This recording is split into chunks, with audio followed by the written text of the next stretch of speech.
La vie culturelle locale avec Robin Hulin. Apostasie, c'est le nom du prochain spectacle du comédien et metteur en scène Julien Grassin.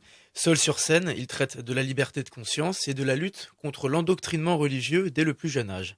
Julien Grassin, bonjour. Bonjour Robin, salut. L'apostasie, c'est un mot qu'on connaît peu, c'est une démarche dont on parle peu. Ça désigne l'abandon d'une croyance, d'une doctrine. Et là, dans votre pièce, c'est aussi le reniement de la foi chrétienne. Pour commencer, qu'est-ce que vous racontez sur scène ?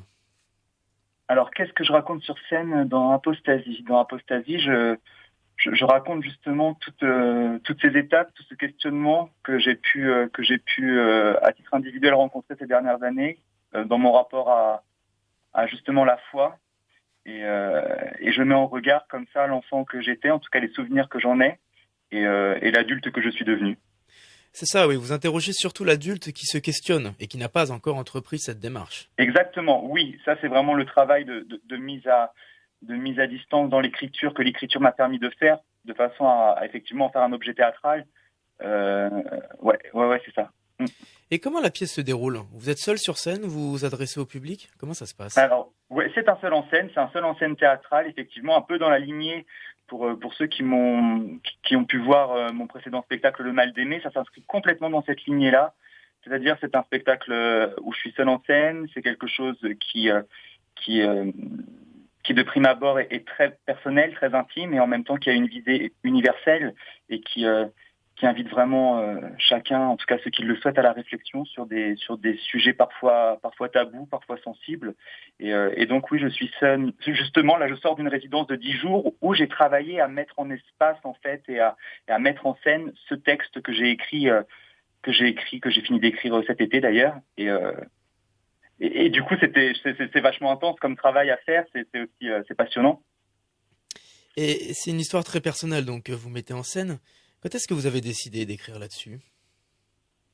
En fait, ça c'est un peu moi l'écriture et le sujet de mes pièces, ça vient un peu comme ça. Il y a sans doute, c'est même pas sans doute, il y a évidemment une dimension thérapeutique dans ce que je fais.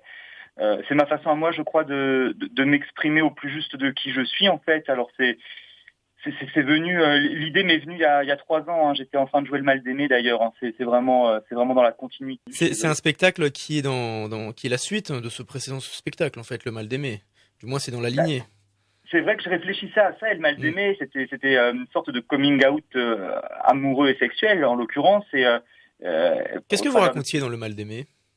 Alors dans Le Mal d'aimer, je racontais justement cette année charnière de ma vie où quand j'ai eu 25 ans, je suis tombé amoureux d'un garçon, en l'occurrence un élève qui était lycéen dans le lycée dans lequel j'étais surveillant, et de la femme que j'ai quittée à l'époque, avec qui j'étais en couple depuis 8 ans en l'occurrence.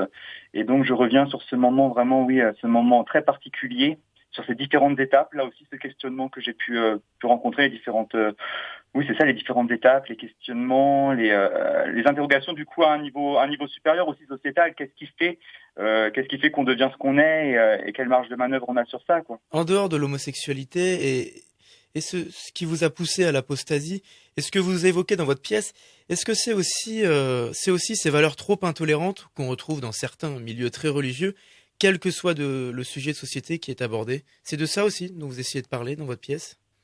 C'est évoqué, ça a une place effectivement importante dans la décision que j'ai eue, et puis je l'évoque effectivement dans ce nouveau spectacle, dans Apostasie. C'est justement prendre conscience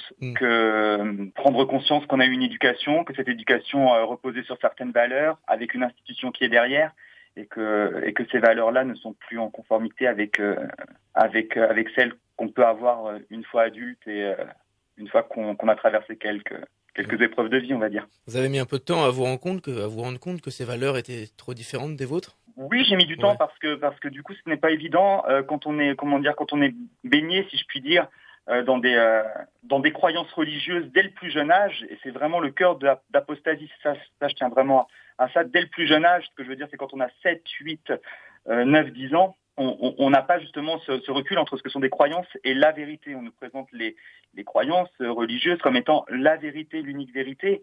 Et après, c'est très difficile de se déprogrammer de tout ça parce que c'est aussi j'ai envie de dire, il y a une confusion qui est créée avec tout le faste qu'il y a autour de ce qui est positif dans ce que moi j'ai vécu. Apostasie n'est pas un spectacle triste. Il y a beaucoup de moments de joie, d'enfance liés à la religion justement. Et c'est ce paradoxe qui m'était important d'évoquer en fait. Eh bien, merci beaucoup, Julien Grassin.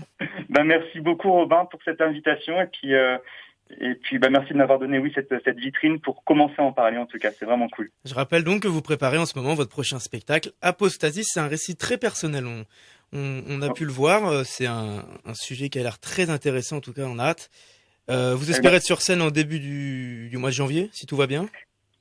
Là, on est en train de voir justement à la galerie l'éphémère où j'étais en résidence là pendant 10 jours. On va voir pour janvier ou peut-être février du coup. Et après, c'est une toute petite jauge. Et puis avec les conditions sanitaires, c'est encore plus petit, mais c'est pas grave. Je pense qu'on va mettre quelque chose en place pour soit fin janvier ou février. Ouais. En tout cas, pour toutes les informations, on peut aller sur juliengrassin.com. Merci beaucoup, Julien. Merci, Robin. À bientôt.